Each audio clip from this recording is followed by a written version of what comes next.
Hello student, we are going to start a new chapter of your SS book, chapter 5, the Southern Plateau.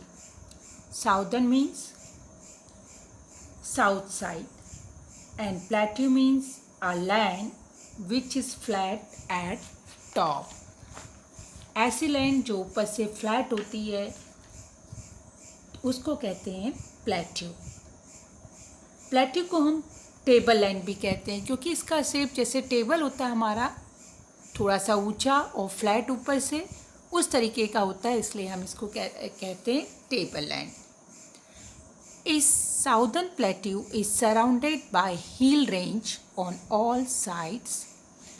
The southern plateau is triangular in shape. अब ये आपकी book में ये brown shaded portion जो है वो है हमारा साउदर्न प्लेट्यू, और ये चारों तरफ से किससे घिरा हुआ है? हिल रेंज से। ये पूरा ब्राउन पोर्शन जो है चारों तरफ से इसमें क्या है? पहाड़ियों की रेंज है।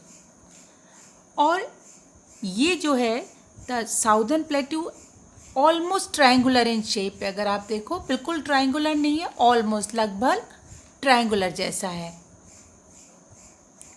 River Narmada divide the entire plateau region into two part, the central highland in the north and the Deccan plateau in the south.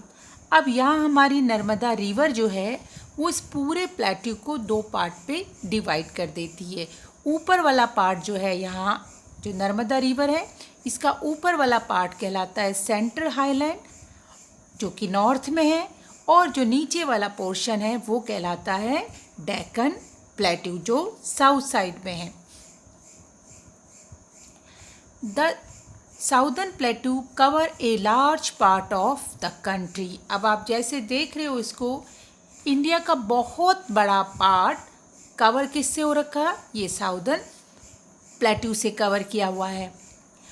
अब इसका साइज़ क्या है देखिएगा, it stretch for about 1600 kilometer from north to south and 1400 kilometer from east to west।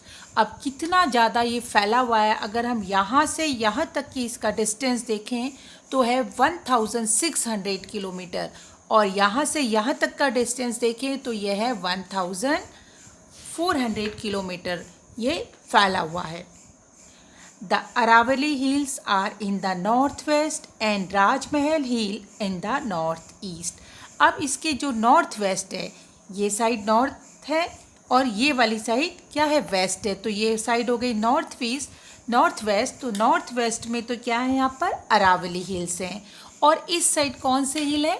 Rajmahal hills हैं। The Eastern Ghat and Western Ghat are in the eastern and western boundary respectively। यहाँ पर ये western घाट है और इधर क्या है? Eastern घाट है। Most of the river in the southern plateau are not as large as those in the northern plain। जो रिवर है, ज़्यादातर जो रिवर हैं साउदर्न प्लेट्यू में वो नॉर्थ प्लेन में जिस तरीके से बहुत लार्ज रिवर थी वैसी नहीं है। जनरली जो रिवर्स हैं वो सीजनल रिवर्स हैं, मीन्स जब बारिश आती है तो ही वो फ्लो होती हैं। They however flow with great speed. लेकिन क्या है, बड़ी तो नहीं है लेकिन उनकी स्पीड बहुत रहती है। जब वो बहती हैं तो बहुत स्पीड से बहती हैं। On their way they form waterfall. और जब वो गुजरती हैं कहीं से तो रास्ते में वो क्या बनाती है? बड़े बड़े वाटरफॉल्स बनाती है। Central Highland consists of Aravalli Hills that lie toward the northwest, Vindhya Range toward the south, and Malwa Plateau in the center। अब जो सेंट्रल हाईलैंड्स है वो किस किस से मिलके बनी है? अरावली हिल्स हैं इधर, ठीक है ना, नॉर्थ वेस्ट में। विंध्याचल रेंज है, इधर विंध्याचल रेंज है उसकी साउथ साइड में। और मालवा प्लेट्यू जो है वो कहाँ है? In the centre. इस साइड मालवा प्लेट्यू है, इन द सेंटर द छोटा नागपुर, और छोटा नागपुर है toward the east of central highland. अगर हम देखें सेंट्रल हाईलैंड में हमारे पास दो प्लेट्यू आ रहे हैं, एक तो मालवा प्लेट्यू है और दूसरा कौन सा आ रहा है, Chota Nagpur plateau. The Malwa plateau is surrounded by the Aravalli hills in the north west, Vindhyachal in the south and Chota Nagpur plateau toward the east. अगर हम यहाँ पर देखें, ये हमारा मालवा प्लेट्यू, ये किस किस चीज़ से, एक तरफ तो इसके क्या है, विंध्याचल है, इस साइड इसका क्या है, छोटा नागपुर है, सॉरी इस साइड इसकी अरावली है, नीचे की साइड क्या है, विंध्याचल हिल्स है, और इधर इसके छोटा नागपुर प्लेट्यू है।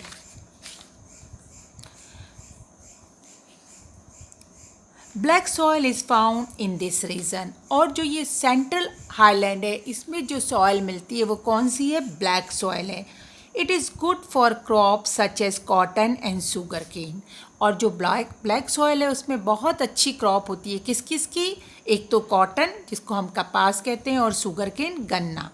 सम of the river of central highland join the Ganga and Yamuna from the south. अब बहुत कुछ रिवर हैं जो सेंट्रल प्लेट्यू की हैं, वो क्या करती हैं, ज्वाइन करती हैं गंगा और यमुना को, और कौन कौन सी रिवर है, Chambal, Betwa and Son are few of this river. ये कुछ रिवर्स हैं जो जाके किसकी मिलती है, गंगा और यमुना से मिलती है। द छोटा Nagpur plateau cover Jharkhand, northern Orissa and south eastern Chhattisgarh. अब जो छोटा नागपुर है उसमें कौन कौन से एरिया आ रहे हैं, झारखंड और नॉर्दर्न उड़ीसा का एरिया आता है, नॉर्थ ईस्टर्न चंडीगढ़ का एरिया आता है। The region it's rich in minerals such as coal, iron, manganese, bauxite and mica. अब यहाँ जो ये रीजन है इसमें बहुत ज़्यादा, जो छोटा नागपुर रीजन है इसमें क्या है, मिनरल्स बहुत ज़्यादा मिलती है। कौन कौन सी, कोल है, आयरन है, मैग्नीज है, बॉक्साइड है और माइका यहाँ बहुत मात्रा में पाया जाता है। The region has large deposit of coal, और यहाँ बहुत ज़्यादा कोल मिलता है। The main coal minings centre are, अब कुछ जहाँ पर कोल माइनिंग्स होती हैं वो सेंटर कौन से हैं, झारिया झारखंड में जगह है झारिया, वहाँ पर कोल माइंस हैं। गिरिडीह बिहार में है, बोकारो झारखंड में और रानीगंज वेस्ट बंगाल में। ये कुछ मेंस कोल माइंस हैं जहाँ पर कोयला निकलता है। अब हमें पता है कि जो प्लेट्यू है साउदर्न प्लेट्यू, वो 3 पार्ट्स हो गए उसके, पहले तो 2 पार्ट्स हैं, एक तो क्या है सेंट्रल हाईलैंड जहाँ पर 2 प्लेट्यू आते हैं, मालवा और छोटा नागपुर, और दूसरा जो है पार्ट है वो डेक्कन प्लेट्यू है